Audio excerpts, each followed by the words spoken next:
Welcome back once again, guys, to WWE Network and Chill, Episode 5 here today, talking about Episode 5, Season 1 of WWE Breaking Ground as seen on the WWE Network. So, my thoughts on the previous 4 episodes, be sure to check them out right here on the channel, and the playlist entitled WWE Network and Chill.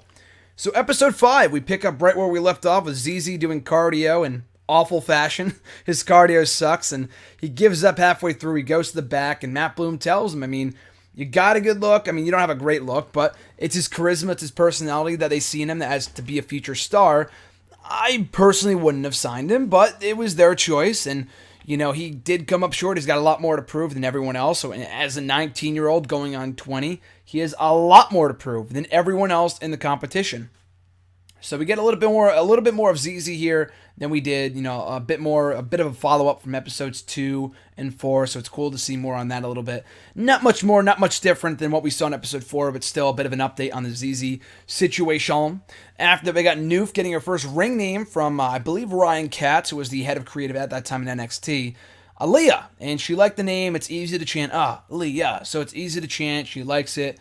And moreover than anything else, it's a sign of progress in NXT after getting bumped off the live events, which I talked about in the premiere episode of Breaking Ground / WWE Network and Chill, that she wasn't too happy about that. And I said, well, why wouldn't she be happy? She's 19, 20 years old. She probably just started, and she expects to be in the live events right here, right now. There's 80 other people that are training to be WWE superstars and are not on the NXT live event. She's got to have patience.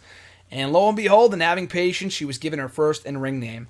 So for the remainder of the episode, Noof, kind of goes in depth with her character, what she wants it to be. She talks to William Regal.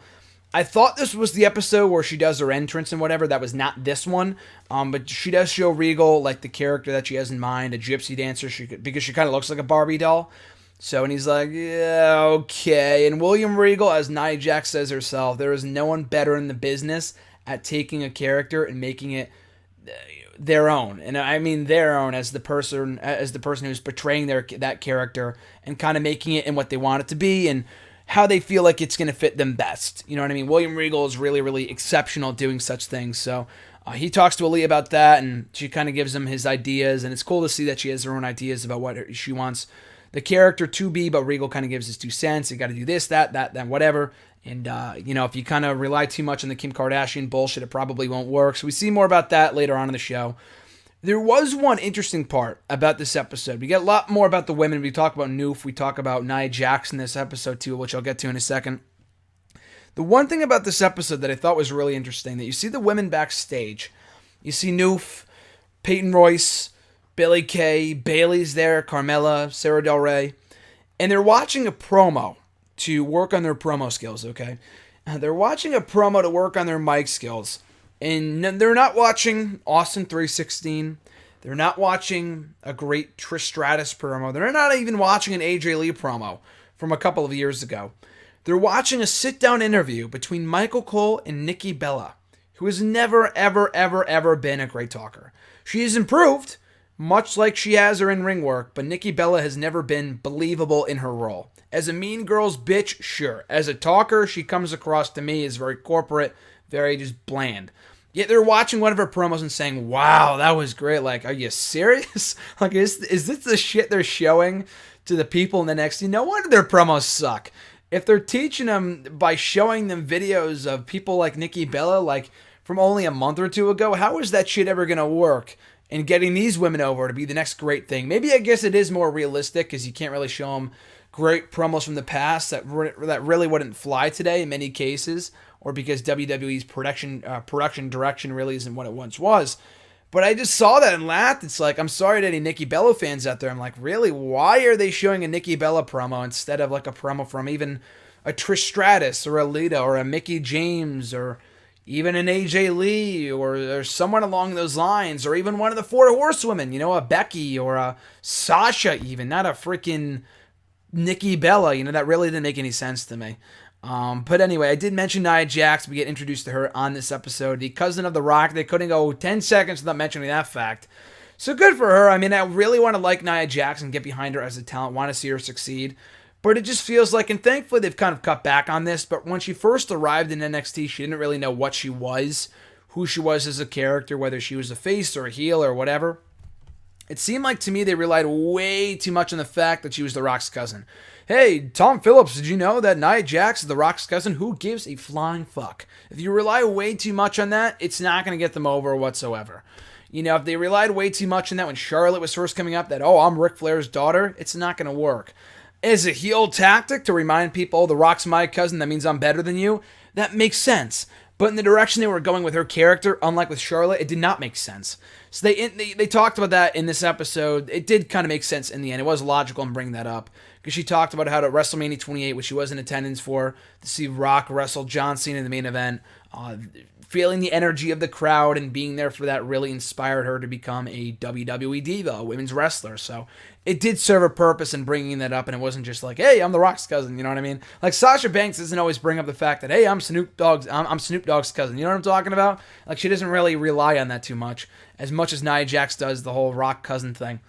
Anyway, though, so we see a lot about Nia Jax. We get introduced to her as a talent, where she stands as she prepares for her televised debut in NXT. She gets a performance review from Sarah Del Rey, who talks about how Nia Jax, she has this great presence. She's really fantastic in all these different things that she does. The one thing that she's got to work on is being more of a TV presence, what she has really come a long way in doing from when this was first filmed in late 2015. When she first arrived, it didn't really seem like she had that presence about her as either a heel or a babyface or whatever the hell she was supposed to be. But now she's really kind of settled into that role as a monster heel, and she's really owned that character, so props to her for that. So it really seems like whatever weakness that she had that Sarah Del Rey pointed out in this performance review, she's worked on, she's excelled at, and she's really honed that craft. She's really honed that skill, so good for her. Good to her for that. So after that, we get more, footage of American Alpha versus Hype Bros. Not as much focus on these guys as we saw in the previous episode. But Zack Ryder does bring up the fact that, as I talked about in my episode 4 review, there's got to be more reps. Ryder is not a regular in NXT. He's there half his time, then for the other half of his time, he's on the main roster. So without those reps, they're not going to get any better. So that's a big concern of Zack Ryder. They work well together. Mojo Rawley's learning a lot from him. He's a real influence in terms of in-ring ability and just knowing, having that ring awareness, you know what I mean? But without those reps, they're never going to progress. But American Alpha, on the other hand, are on the fast track to superstardom. They advanced in the Dusty Rhodes Tag Team Classic, cemented their spot on the TakeOver Live special, so it's really cool to see them getting to that next level in WWE. Tyler Breeze, we see a bit more about him. Talking to the women, to the girls, to Peyton Royce, Billie Kay, Alexa Bliss about their characters, Carmella as well, where they need to go, what they need to do in order to kind of establish their characters. And like I said in my previous video for the episode 4 review, I thought I was in that episode, not this one, where he talks about what are Tyler Breeze's motivations for wanting to be on TV? It's because he wants all the cameras on him. He wants all the attention in the world. Like, for Billie Kay, I have no idea why she wants to be on TV other than being a pretty face. You know what I mean? Like, they need to establish those different character traits. And he also brings up, like, if someone was going to mimic me, a kid at home, they wanted to be me for Halloween, what would they do in order to mimic me? A taunt, a mannerism. And I feel like Alexa Bliss has really improved in that area. Like, there's a lot of things, the way that she walks the ring, the way that she presents herself on TV, she has really nailed that part of the character down. I don't know about Peyton Royce. She's kind of done that a little bit. Billie Kay, Carmella's really nailed that too. So it seems like that advice is working from Tyler Breeze. And what was his name? Terry Taylor, really good friends with Triple H, who is a coach down in the Performance Center. He brings up how Tyler Breeze, for a guy that's been down and developmental for as long as he has a phenomenal attitude. So that was great to hear. And he really does a great job of working with those younger talents. He uses Gorgeous George as an inspiration, so really good stuff there.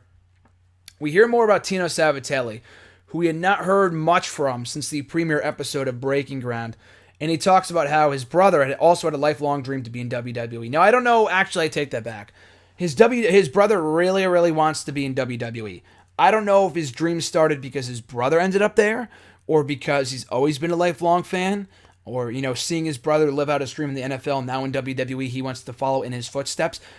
Unless I missed something, I don't really know if it was acknowledged whether this guy, who's the brother's name is Sean, if he had also been a lifelong fan, because I don't know if Tino had always been a lifelong fan. I think he had just been, very passionate about football, and he wanted to try something else, or he tried wrestling, so I don't know if he was always a lifelong fan. Maybe Sean is. The fact that he's an independent worker, he's been working on the independent scene, probably says a lot more that, that Tino has not done that, and that Sean has not yet made it. And he had a tryout in 2014. He didn't make it, and he was getting ready for his tryout, and then he had an MCL injury.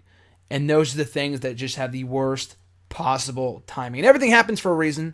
That's my go-to phrase. That's my go-to mindset. But it really sucks. I mean, really, to have that dynamic, to have your older brother who is really passionate about something be very successful in what he set out to do, now living out another dream in the WWE, whereas you are still working towards that same dream. You failed to make it the first time. You have a second chance at superstardom, and you fall flat, not because of anything that you did, but because of something that is beyond your control, which is even worse, because you have no one else to blame, but you really have no one to blame other than yourself. I mean, you can't even really blame yourself. It wasn't your fault. You got injured, So it's really hard to see that, and him, them talking about that, and hopefully his brother gets another shot in WWE at some point. Cal Bishop, we hear more about him. I already talked about him in episode 4. Kind of along the same lines, the same material was retreaded with Cal Bishop, with him being injured twice. The footage is shown of him getting injured again at a live event in a match with Solomon Crow, and it's his road to recovery. He's working on his promos, he's working on getting back in the ring, and he's really, really, really, really passionate about it. You hear some pure comments from Nia Jax, from Dana Brooke. They really want to see him succeed and whatever else. So we see more of Cal Bishop here, and how he's been doing rehab, how it's tough, and how the officials probably see him as being too injury prone. I mean, he got injured doing something very, very simple after only being back for a cup of coffee. So can he, and it's not the fact that he can't come back from the injury, but what if he got injured again? If he popped out his shoulder during a match, he's not only going to injure himself again, he's going to injure somebody else. So that's their primary concern that leads to the next result. So at the end of the episode, we have Jason Jordan, Nia Jax, Apollo Crews, and Cal Bishop all get called into Canyon Ceman's office. Still a hilarious name, by the way. They all get called into the office. I believe Matt Bloom was with Apollo Crews when he got his little call up, or got his little promotion thing. I don't think anyone else was in the room for the other meetings. But Nia Jax, Jason Jordan, and Apollo Crews all get raises, which is pretty cool. Nia Jax was a bit weird. I know she had been in NXT for a while, for only about a year. That's not really a while. Not enough to really see her succeed on the main roster by that point, but it was weird to see her get a promotion after only being there for so short. She had at this point, yet to make her on-air debut, yet she was getting a raise, which was a bit questionable, but Jason Jordan was well-deserving of the promotion. They had seen his hard work. He had worked really, really hard to get where he was, had been with them for a long time, so he was well-deserving of that promotion. Apollo Crews, his promotion was interesting, especially now watching it back and listening to it, in that Canyon Ceman said no one had gotten that quite of a raise since Kevin Owens, who quickly debuted on the main roster a short time after debuting in NXT. So, even at that point, I feel like officials knew, Canyon Ceman, the rest of the cast and crew at NXT, knew that Apollo Crews was main roster bound. And that was probably late 2015, late September, early October. He had been in NXT for only a few months by this point. So, unlike Nia Jax, I feel like they had bigger plans for him. They knew from the get-go he was going to be main roster bound before long.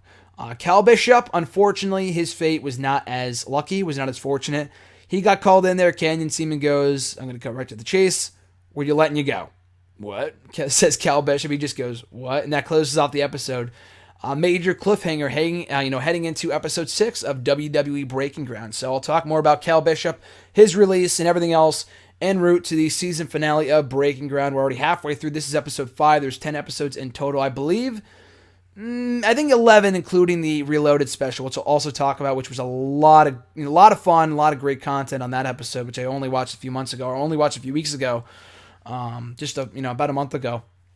They aired it right after TakeOver the end. But anyway, we'll get to that when we get to that. This was episode 5 of WWE Breaking Ground. I'll be back on my next episode of WWE Network and Chill to talk about episode 6 of season 1 of Breaking Ground. So until then, guys, I'm Graham Jason Matthews. Have an awesome one, and I'll catch you folks down the road.